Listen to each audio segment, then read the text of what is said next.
হিন্দুরা এত মূর্খ নির্বোধ জাত নয় যে কেউ ভিডিও করে কিছু বলল, কাউকে গরু খাইয়ে দেওয়া হয়েছে পশ্চিমবঙ্গের কোনো একটা জায়গায়, তাই দাঙ্গা করতে হবে, রাস্তায় নেমে অন্য ধর্মের মানুষদের মারতে হবে, তাদের বাড়িঘর জ্বালিয়ে দিতে হবে, রেল লাইন ব্লক করে দিতে হবে, জাতীয় সড়ক বন্ধ করে দিতে হবে, ওই 30% মতো মানুষের জিনা হারাম করে দিতে হবে মুখ্যমন্ত্রীর ভাষায়। এতটা নির্বোধ জাতি হিন্দুরা না। আজ পর্যন্ত এরকম কোনো ইনসিডেন্ট আপনারা দেখাতে পারবেন না যে এই ধরনের ভিডিও দেখে হিন্দুরা নিজেদের ধর্মীয় ভাবাবেগে আঘাত লেগেছে বলে দাঙ্গা করতে নেমে পড়েছে, অশান্তি করতে নেমে পড়েছে, অন্য ধর্মের মানুষদের ওপরে আক্রমণ শুরু করে দিয়েছে। এই ধরনের ভিডিও দেখে হিন্দুরা, এই ধরনের ঘটনা দেখে হিন্দুরা দাঙ্গা করে না। ভেবেছিলাম এই বিষয়টা নিয়ে কোনো কথা বলবো না, কোনো মন্তব্য করবো না, কিন্তু গত দুদিন ধরে সোশ্যাল মিডিয়াতে এটা নিয়ে যে পরিমাণে বাড়াবাড়ি দেখতে পাচ্ছি, আমার মনে হচ্ছে যে না, কথা না বলে থাকাটাই একটা অন্যায় হবে, অপরাধ হবে। এই সায়ক না কি নাম ছেলেটার, আমি চিনি না ব্যক্তিগতভাবে, এর আগে কোনো দিন দেখিও নি, নামও শুনিনি। কোন একটা রেস্টুরেন্টে গেছে কলকাতার পার্ক স্ট্রিটে, সেই রেস্টুরেন্টে নাকি তাকে গরুর মাংস খাইয়ে দেওয়া হয়েছে। বিষয়টা আপনারা সবাই জানেন, সোশ্যাল মিডিয়াতে পুরো বিষয়টা হয়তো আপনারা দেখেছেন, শুনেছেন, জানেন। আমি নতুন করে আর কিছু বলছি না। কিন্তু এই বিষয়টা নিয়ে অনেক বড় বড় বিদ্যে বোঝাই বাবু মশাইরা অনেক ধরনের মন্তব্য করছেন, অনেক পণ্ডিত ব্যক্তিরা অনেক ধরনের মন্তব্য করছেন। কেউ বলছেন সায়ক কেন ওই ধরনের রেস্টুরেন্টে গেল যেখানে বিফ পাওয়া যায়, যেখানে গরুর মাংস পাওয়া যায়, সেখানে তোর যাওয়াই উচিত হয়নি। একদম আমি আপনাদের সঙ্গে সহমত, যারা এই কথাটা বলছেন আমি আপনাদের সঙ্গে 100% সহমত। কেন ওই ধরনের রেস্টুরেন্টে সায়ক গেল? একজন হিন্দু, সে ব্রাহ্মণ হোক, সে অন্য জাতের হোক, যে জাতেরই হোক না কেন, সে তো একজন দিন শেষে হিন্দু। ব্রাহ্মণের কাছে তার ধর্মটা যতটা প্রিয়, একজন অন্য জাতের হিন্দুর কাছেও ততটাই প্রিয়। সে শূদ্র হোক, ক্ষত্রিয় হোক, যাই হোক না কেন, তার কাছে হিন্দু ধর্মটা ততটাই প্রিয়। তো জেনে বুঝে তো এই ধরনের কোনো রেস্টুরেন্টে যাওয়া উচিত না। কিন্তু যারা বলছেন ওটা গরু না মাটন, সেটা তো মুখে দিলেই বোঝা যায়। তাদের কাছে আমার প্রশ্ন, 2018 সালের কথা আপনারা ভুলে গেছেন? 2018 সালে নিশ্চয়ই আপনাদের মনে আছে ভাগাড়ের মাংস কলকাতার বড় বড় রেস্টুরেন্টে খাওয়ানো হয়েছে, নামি দামি রেস্টুরেন্টে খাওয়ানো হয়েছে। একটা নয়, দুটো নয়, একাধিক রেস্টুরেন্টে, দামি দামি রেস্টুরেন্টেই ভাগাড়ের মাংস খাওয়ানো হয়েছিল। নিশ্চয়ই মনে আছে, এত তাড়াতাড়ি ভুলে যাওয়ার কথা নয়। ভাগাড়ের পচা গলা, মরা কুকুর, বেড়াল, গরু, ছাগল সব কিছু খাওয়ানো হয়েছে, কোনো বাজ বিচার করা হয়নি। কলকাতার বাবুরা সেই কুকুর বিড়ালের মাংস খেয়ে, পচা গলা ভাগাড়ের মাংস খেয়ে বুঝতে পেরেছিলেন ওটা মাটন খাচ্ছেন, চিকেন খাচ্ছেন, নাকি ভাগাড়ের পচা গরু খাচ্ছেন, ভাগাড়ের পচা কুকুরের মাংস খাচ্ছেন, ভাগাড়ের পচা বিড়ালের মাংস খাচ্ছেন। সেদিন তো কেউ বুঝতে পারেননি, গপাগপ খেয়ে গেছেন। এখন সায়ক বুঝতে পারেনি, এটা সায়কের দোষ। কেন বুঝতে পারেনি? আপনারা খুব বুঝে গেছিলেন। আরও একটা কথা বলা হচ্ছে যে ওয়েটার ওই বিফটা সার্ভ করেছিলেন, তিনি গরিব মানুষ, তিনি না বুঝে করে ফেলেছিলেন, ভুল করে ফেলেছিলেন, তিনি ক্ষমা চেয়েছেন, ক্ষমা করে দেওয়া উচিত ছিল। ওইভাবে ভিডিও করা উচিত হয়নি, ভিডিও করা হয়েছে সাম্প্রদায়িক একটা দাঙ্গা বাঁধানোর জন্য, সেই উদ্দেশ্য নিয়ে নাকি ভিডিও তৈরি করা হয়েছিল।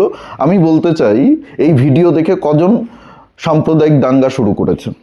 হিন্দুরা এত মূর্খ নির্বোধ জাত নয় যে কেউ ভিডিও করে কিছু বলল, কাউকে গরু খাইয়ে দেওয়া হয়েছে পশ্চিমবঙ্গের কোনো একটা জায়গায়, তাই দাঙ্গা করতে হবে, রাস্তায় নেমে অন্য ধর্মের মানুষদের মারতে হবে, তাদের বাড়িঘর জ্বালিয়ে দিতে হবে, রেল লাইন ব্লক করে দিতে হবে, জাতীয় সড়ক বন্ধ করে দিতে হবে, ওই 30% মতো মানুষের জিনা হারাম করে দিতে হবে মুখ্যমন্ত্রীর ভাষায়।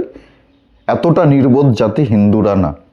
আজ পর্যন্ত এরকম কোনো ইনসিডেন্ট আপনারা দেখাতে পারবেন না যে এই ধরনের ভিডিও দেখে হিন্দুরা নিজেদের ধর্মীয় ভাবাবেগে আঘাত লেগেছে বলে দাঙ্গা করতে নেমে পড়েছে, অশান্তি করতে নেমে পড়েছে, অন্য ধর্মের মানুষদের ওপরে আক্রমণ শুরু করে দিয়েছে। এই ধরনের ভিডিও দেখে হিন্দুরা, এই ধরনের ঘটনা দেখে হিন্দুরা দাঙ্গা করে না। এটা হচ্ছে কমিউনিস্টদের এজেন্ডা। কেউ ওই রেস্টুরেন্ট ভাঙতে যায়নি। আজকে ঘটনাটা যদি উল্টো হতো, তাহলে এই যে গরিব মানুষ বলে যে বিষয়টাকে চাপা দেওয়া হচ্ছে, সিম্প্যাথি আদায়ের চেষ্টা হচ্ছে, বারবার এটা হয়। আমরা সেই গীতা পাঠের অনুষ্ঠানে ভেজ বলে চিকেন প্যাটিস খাওয়ানোর ঘটনাতেও দেখেছি, গরিব মানুষ বলে সিম্প্যাথি আদায়ের চেষ্টা হয়েছিল। এখনও সেই একই ঘটনা ঘটছে। এই গরিব মানুষটা যদি উল্টো হতো, ভুল করে যদি কোনো অন্য ধর্মের মানুষকে, যাদের কাছে শুয়োরের মাংসটা নিষিদ্ধ, তাদেরকে শুয়োরের মাংস খাইয়ে দিত, তাহলে কি বিষয়টা এইখানে থেমে থাকতো? নিশ্চয়ই থাকতো না। আজকে ওই যে দাঙ্গা বাঁধানো হবে যারা বলছেন, দাঙ্গা বাঁধানোর চক্রান্তের কথা যারা বলছেন, দাঙ্গা এতক্ষণে শুরু হয়ে যেত, ওই রেস্টুরেন্ট না মাটিতে গুড়িয়ে দেওয়া হতো, ওই রেস্টুরেন্টটা এখনো আস্ত থাকতো না। এটা আপনারাও খুব ভালো করে জানেন। কিন্তু এই ঘটনার পরে ওই রেস্টুরেন্টের উপরে কেউ একটা পাথর পর্যন্ত ছোড়েনি। কোনো একটা হিন্দু সংগঠনও, যাদেরকে ওই কমিউনিস্টরা উগ্র হিন্দুত্ববাদী সংগঠন বলে, তারা কেউ গিয়ে ওই রেস্টুরেন্টের সামনে বিক্ষোভ দেখায়নি, একটা পাথর ছোড়েনি, ওই রেস্টুরেন্টে ভাঙচুর করেনি। যদি হিন্দুরা উগ্র হতো, যদি সাম্প্রদায়িক দাঙ্গার জন্যই এই ঘটনাটা হয়ে থাকতো, আমি সায়নকে চিনি না, প্রথমেই বলেছি সায়নের প্রতি আমার কোনো দরদ নেই, আমি এই ঘটনার পরিপ্রেক্ষিতে এই কথাটা বলছি। যদি দাঙ্গা লাগানোর জন্যই এই ঘটনাটা ঘটানো হতো, এই কাজটা করা হতো পরিকল্পিতভাবে, তাহলে ওই রেস্টুরেন্টে গিয়ে এতক্ষণে দেখতেন হামলা হতো, ভাঙচুর হয়ে যেত ওই রেস্টুরেন্ট। কি অদ্ভুত বিষয় দেখুন, যত ভুল আমাদের সঙ্গেই হয়। কেউ গীতা পাঠের অনুষ্ঠানে গিয়ে ভেজ বলে চিকেন প্যাটিস খাইয়ে দিচ্ছে ভুল করে, সেটা ভুল। কেউ মাটন বলে বিফ খাইয়ে দিচ্ছে, গরুর মাংস খাইয়ে দিচ্ছে ভুল করে। যত ভুল, যত ভ্রান্তি সব আমাদের সঙ্গেই হয়। ভুল করে কেউ শুয়োরের মাংস খাইয়ে দেয় না কাউকে, ভুল করে কেউ মসজিদের সামনে গিয়ে মদ বিক্রি করে না। আজকে এই বিষয়টা নিয়ে আমি ভিডিও করতাম না, কোনো মন্তব্য করতাম না, আরও অনেক গুরুত্বপূর্ণ বিষয় রয়েছে কথা বলার মতো।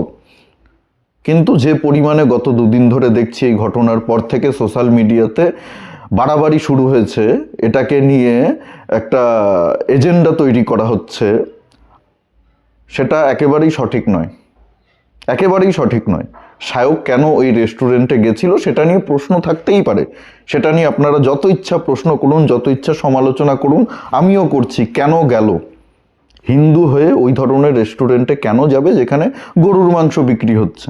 একই কড়ায় হয়তো ওই মাংসটাও রান্না হচ্ছে, মাটন রান্না হচ্ছে, একই কড়ায় বিফ রান্না হচ্ছে, অবশ্যই নিঃসন্দেহে এরকমটাই হয় ওই ধরনের রেস্টুরেন্টে। ওই ধরনের রেস্টুরেন্টে কারা যায়? বিকাশ রঞ্জন ভট্টাচার্যের মতো লোকেরা যায়, যারা রাস্তায় দাঁড়িয়ে গরু খায়, যারা গরু খেতে ভালোবাসে। বিকাশ রঞ্জন ভট্টাচার্য, দীপক ব্যাপারী, এদের মতো মানুষরা ওই ধরনের রেস্টুরেন্টে যায়।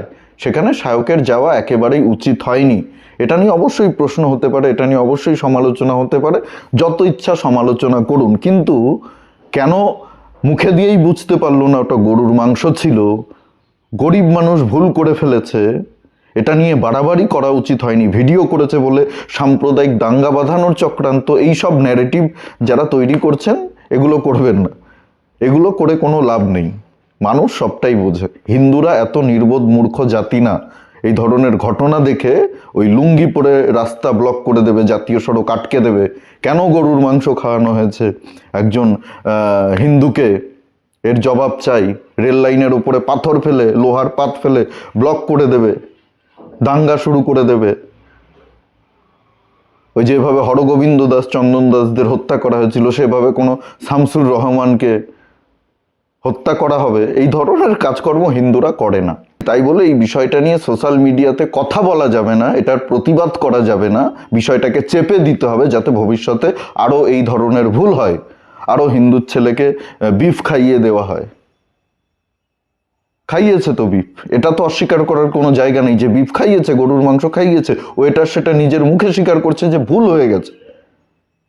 এমনটা তো নয় যে সায়ক মিথ্যে কথা বলেছে, সে বিফ অর্ডার করেই বিফ খেয়ে বলেছে আমি মাটন অর্ডার করেছিলাম, বা সে মাটন খেয়েই মিথ্যে অভিযোগ করছে যে আমাকে বিফ খাওয়ানো হয়েছিল। এরকম তো নয়, বিফ খাওয়ানো হয়েছিল, এটা সেই ওয়েটারই স্বীকার করেছে, নিজের মুখে স্বীকার করেছে।